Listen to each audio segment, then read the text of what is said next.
I rise from my bed and make my way to the chest where my son rests.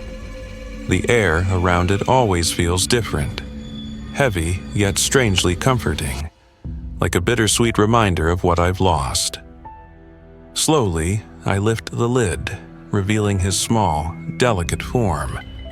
My fingers trace the fragile curve of his tiny skull and murmur, "Good morning," although I know he can no longer hear me.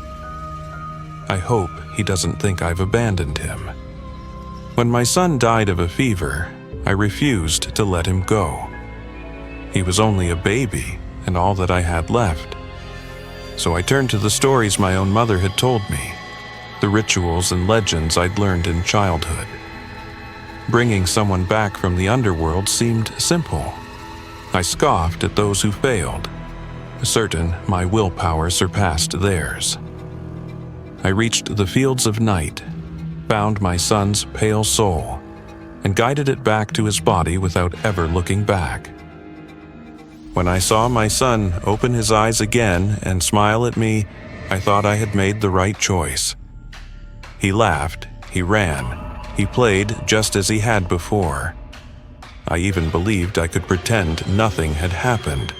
Then, a few days later, I saw the rot creeping up his skin.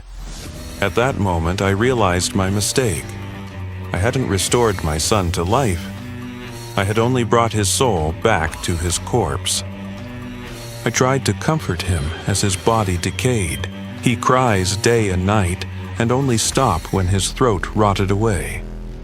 When I tried to return his soul to the underworld, the path remained closed. I had cheated death, and my punishment was to keep what I had stolen. Once his ligaments broke down, I placed his bones in the antique chest I'd inherited from my mother. Only the best would do for my son.